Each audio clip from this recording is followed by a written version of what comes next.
بسم الله الرحمن الرحيم.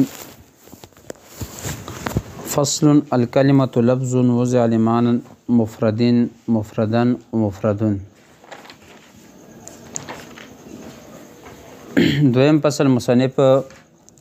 په بیان دی کلمې کې راوړه کلمې تعریف ته کوي هغې اقسام د بیانوي. نو مصنف الکلمتو کې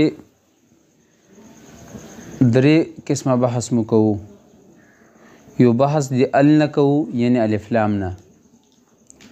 بل بحث به مو د کلم نه کوو او بل بحث به مو د تا نه کوو. نو دې فصل کې پهله لفظ د الکلمتو ده که نه؟ نو الکلمتو کې مو به درې شیانو نه بحث کوو، د ال نه یعنی د الف لام نه، د کلم نه او د تا نه. ټیک شوله؟ دغه درې شیانو نه مو بحث کوو. پهله دی کې الله الف لام. نو الف لام په دوه قسمه ده. په څو؟ په دوه قسمه ده. یو دا الف لام اسمی او بل الف لام حرفی. الف لام په څو قسمه ده؟ تبه دوه حل نخلی نه وي، یا به الف لام اسمی وي او یا به حرفی به وي. پوهېږئ؟ الف لام به یا اسمی وي یا به حرفی وي. الف لام اسمی څه ته ویلی شي؟ هغه الف لام چې هغه اسم فاعل اسم مفعول باندې داخل شي. په څه باندې؟ ټیک ده که نه؟ او دې ته الف لام به معنی الذي اسم موصول هم ویلی شي. ټیک ده که نه؟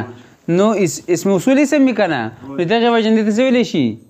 اسمي ورته ویلی شي. الف لام اسمي چې په اسم فاعل او اسم مفعول باندې داخل شي. او په صفت مشبهه کې اختلاف ده. بعض علما یې چې صفت مشبهه باندې کوم الف لام داخل شي دغه الف لام دا هم څه وي؟ اسمي وي. ټیک ده؟ دویم دا الف لام یا به حرفي وي. څه به وي؟ چې کوم الف لام دی اسم فاعل اسم مفعول نه علاوه په بل شي باندې داخل شوله نو به څه وي؟ الف لام حرفي به وي. پوهېږئ که پوه نه شوې؟ هغه الف لام چې اسم فاعل د اسم مفعول نه علاوه په بل اسم داخل شي نو به الف لام حرفي به وي. دا الف لام حرفي بیا په دوه قسمه ده. یو زایده ده او بله غیر زایده ده. ټیک ده که نه؟ یو زایده ده زایده دې په راوړلو او نه راوړلو کې معنی باندې څه اثر نه پرېوځي. که راوړې نو معنی کې څه اثر نه پرېوځي او که روی نه وړې بیا هم په معنی څه اثر نه پرېوځي. پوهېدی وي څه نه څه پوهېدی وي خو معنی باندې اثر نه غورځوي. او غیر زایده عادي حالت ده مطلب چې کلام نه وغورځېږي نو معنی باندې اثر غورځېږي. ټیک ده که نه؟ دا غیر زایده بیا په څلور قسمه ده. په څو قسمه؟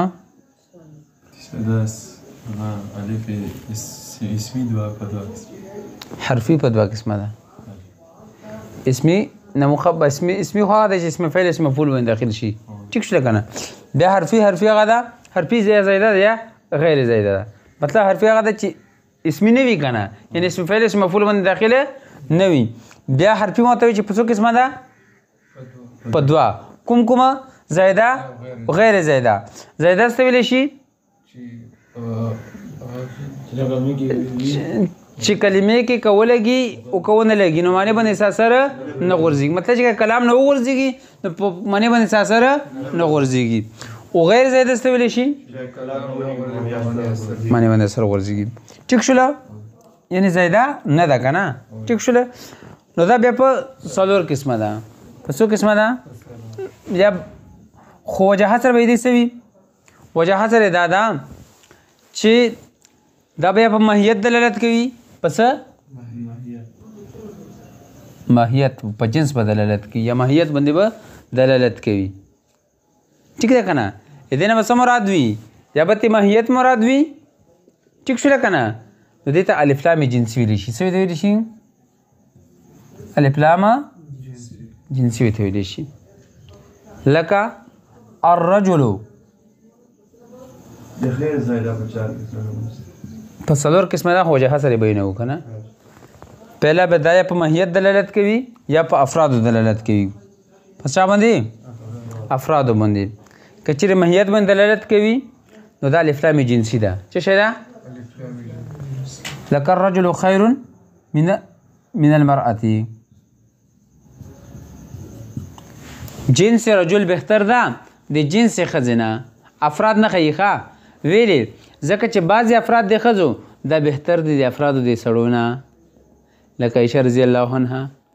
فاطمه رضی الله عنها یا نورې صحابیات دي ټیک ده که نه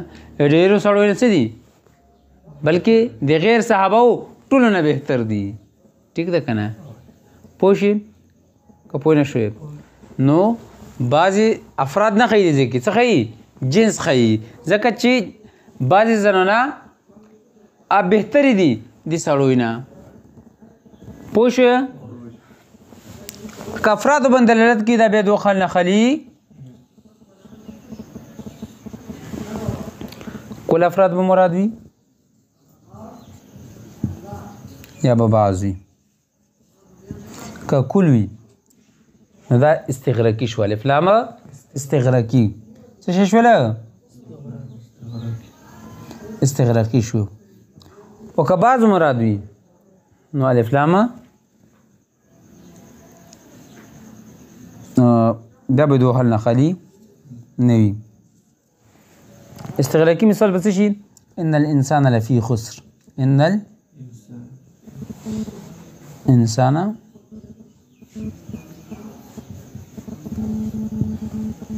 چې ټول انسانان په نقصان کې دي ٹھیک ہے کنه سورہ عصر کې الله فرمایي العصر ان الانسان لفي خسر خو بیا ته استثناء کړی ده الا الذين سره استثناء تی کړی ده نو د ذکر الف لام څه ده دا استغراقي ده ښه څه ده استغراقي ده که بعض افراد باندې دلالت کوي نو دا بعض افراد به په خارج کې متعین وي یا به نه وي په خارج کې به متعین وي یا به نه وي ټیک شوله که نه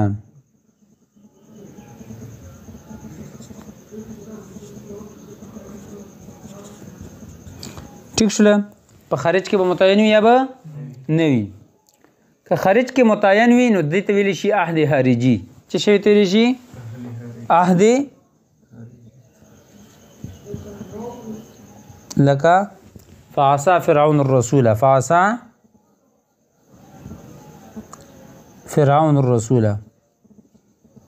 سورة مزمل ده کنه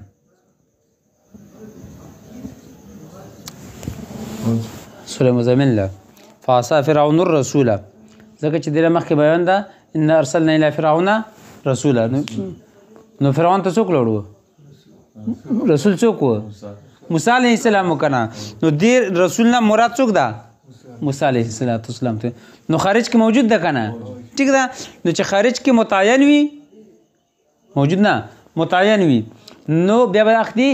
خارجي وي او که خارج کې متعین نه وي نو بیا اخدي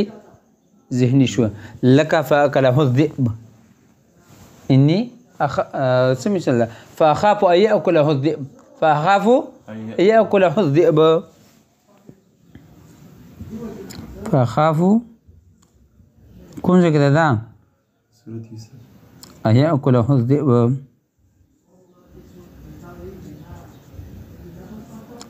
یعقوب علیه السلام خپل بچی ته ضرورېږم چې د یوسف علیه السلام به څه وخوري لیوه شرمخ ټیک ده که نه نو دې ځای کې شرمخ متعین شرمخ خو نه ده مراد که نه په خارج کې متعین نه ده بلکې غیر معین ده په دې بحث باندې پوه شوئ تاسو وګورئ ته بیا الف لام به یا اسمي یا به حرفي وي که چې اسمي څه ته ویلی شي چې په اسم فعل په اسم مفعول باندې داخل شي یا به حرفي وي حرفي هغه چې اسم مفعول او اسم فاعل نه علاوه په بل اسم باندې داخل وي ته ویلی شي حرفي وي ته ویلی شي بیا به د دوه حال نه خالي نه وي یا به زیده وي یا به غیر زیده وي زیده څه مطلب چې کلام نه کو غورځېږي نو معنی باندې اثر نه غورځېږي او غیر زیده څه ویلی شي معنی باندې اثر غورځېږي نو ټولې څلور قسمه دي خو وجهات سره مو ذکر کوو نو یا په ماهیت باندې دلالت کوي یا په افراد دلالت کوي که چېرې ماهیت باندې دلالت کوي نو الف لام جنسي ده لکه الرجل خیر من المرأة او که په افرادو دلالت کوي نو بیا به دوه خالو نه خالي نه وي په کل افرادو به دلالت کوي یا په بعض افراد دلالت کوي که په کل افراد دلالت کوي نو استغراقي ده او که په بعض افراد دلالت کوي نو څه شی ده یا بیا به دوه خالو نه خالي نه وي یا په خارج کې موجود وي یا به نه وي که خارج کې موجود وي نو عهد خارجي شوله او که خارج کې موجود نه وي نو عهد ذهني شوله پوه شوې پې دا وجه حصر ده دې ولا اوس دې ځای کې د الف لام نه دا کوم یو الف لام ده دې ځای کې الف لام کوم یو الف لام ده نو دې ځای کې د الف لام دا عهد دا الف لام جنسي ده الف لام جنسي ده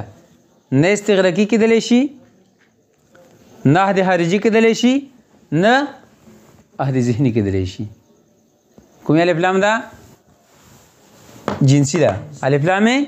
جنسي استغراقي هم نشي کېدلی عهد خارجي هم نشي کېدلی او عهد ذهني هم نشي کېدلی څه شی عهد ذهني هم نشي کېدلی ٹھیک ده که نه ویلې ځکه چې دلته کې تعریف کېږي څه کېږي او تعریف د ماهیت کېږي تعریف د څه کېږي افراد و تعریف نه کېږي پوهېږي تعریف د څه کېږي ماهیت کېږي د افراد و تعریف نه کېږي او د نور درې وړه قسمونه افرادو باندې دلالت کوي نو که چېرې دا مو عهد مثال کې استغراقي یا خارجي یا عهد ذهني واخلو نو تعریف به د افرادو لازم شي تعریف به د څه لازم شي افرادو لازم شي او تعریف د افرادو نه کېږي بلکې تعریف د ماهیت کېږي ښه ټیک شوه که نه موږ چې د اسم تعریف کوو اسم نو د زید تعریف خو نه کوو که نه یا د بکر تعریف خو نه کوو که نه یا مثال کې د الرجل تعریف خو نه کوو که نه اسم تعریف وکړو دا ټول پکې څه شی شي ماهیت کې داخل شي نو تعریف د څه کېږي ماهیت کېږي ټیک ده که نه خو بعضې نحویانو ته یې چې دا تو چې کومه قاعده درته بیان کړه که نه دا منطقي قاعده و ضابطه ده څه شی ده منطقیانو خبرې دي دا مو په څه کې لګیا یو مو په نحوې کې لګیا یو ای منطق خبر در سره مو نه منو پن درته ما وضع خوي چې دې نه مراد بیا څه ده استغراقي خو نشي کېدلی ځکه چې ټول افراد ته نه دي مراد ټول افراد ته نه دي مراد ښه ذهني هم نشي کېدلی ویلې ځکه چې دې افراد متعین دي او ذهني که افراد متعینه نه وي نو بیا ته څه مراد دي چې مړه عهد خارجي به ترې واخلو که نه مراد ویلې چې دې ځای کې متعین افراد مراد دي چې اسم فعل او حرف دي کلمې متعینه افراد مراد دي چې څه شی دي اسم فعل او حرف دي پوه شوې په دې باندې نو دوه کوله شو یو کول مطابق عهد جنسي ده او د بل کول مطابق څه ده عهد خارجي عهد خارجي ده پوه شوې که پوه نه شوې صحیح پوه شوې ښه اوس بله خبره په کلم کې ده مخکې به لوټ شو که نه بله خبره په څه کې ده نو وخت خو نه شو ښه بله خبره په کلم کې ده دا د کلمون نه مشتق ده او په معنی ده زخم څه ده زخم ټیک ده که نه پوه شوې د کلمې معنی څه شی ده د څه نه مشتق ده کلمون نه مشتق ده او معنی څه ده زخمې معنی ده پوه شوې په خبرې باندې سمې ته وایي څه نه مشتق ده دا د کلمون نه مشتق ده ټیک شوله که نه او یا د کلم نه مشتق ده څه نه مشتق ده یا د کلم نه او یا د کلمون نه مشتق ده او معنی څه ده زخم نو لکه څرنګې زخم اثر کوي په بدن باندې لکه څرنګه زخم څه کوي اثر کوي په بدن باندې دغه رنګه کلمه او کلام هم اثر کوي په بدن باندې ٹھیک ده کنه په زړه باندې اثر کوي په څه باندې اثر کوي په زړه باندې اثر کوي بلکې د زړه اثر د څه سره زړه اثر د کلمې اثر د سخت وي یا د کلام اثر د سخت وي د تور اثر نه شعر سي جراحات السنان لهت یامو هڅه کیسه ستو ګورو جراحات السنان لهت یامو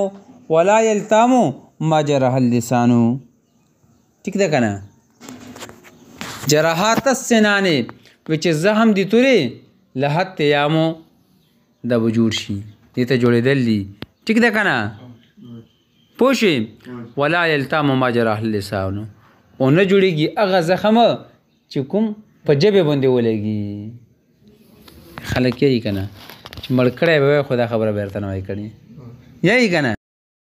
جراحات السنان لهت یامو ولا یلتام ما جرح اللسان ٹھیک ده کنه دریم ټکی لفظ دی تا ده دریم ټکی څه ده لفظ دی تا ده نو تا د څه دی پوره رسي تا د وحدت دی پوره رسي څه دی پوره وحدت دی پوره بیا معترض اعتراض کوي چې تا د وحدت دی پوره ده الف لام څه ده الف لام جنسي ده نو په وحدت او په جنس کې خو تضاد ده وحدت یو ته ویل شي یو فرد باندې دلالت کوي او جنس په زیات افراد باندې دلالت کوي دې کې سره راغله تضاد پکې راغله څه پکې راغله تضاد پکې راغله پوښ په خبره باندې سمې ته وي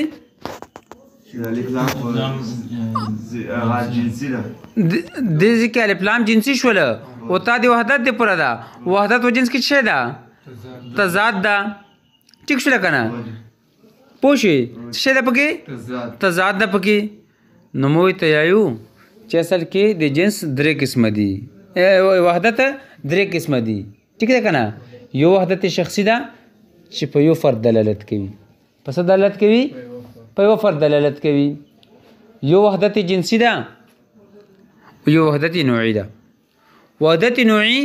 په ونه دلالت کوي وحدت جنسي په یو جنس دلالت کوي ٹھیک ده کنه پس دلالت کوي وحدت جنسي ده یو وحدت نوعي ده یو وحدت مو پہلا وحدت شخصی میں توخلا بل میں وحدت نوعی وخلا بل میں وحدت جنسی وخلا وحدت شخصی چې په یو پر دلالت کوي وحدت نوعی چې په یو نوع دلالت کوي وحدت شخصی وحدت جنسی چې په یو جنس دلالت کوي په یو ګیا ٹھیک ده کنه نو چې دې ځکه د جنس تضاد صرف د وحدت شخصي سره ده جنس تضاد صرف څه سره ده هغه مو مراد نه ده ایمو مراد نه ده دینه مراد یا وحدت نوعی ده یا وحدت جنسی ده نو په نوع کې مفرد وي په جنس کې مفرد وي ٹھیک شو کنه نو تضاد په جنس کې رو نغله نو مطلب دا چې تا د وحدت نوعی یا وحدت جنسی دی پوره ده ٹھیک شو کنه تاسو دی پوره ده وحدت نوعی یا وحدت جنسی دی پوره ده بس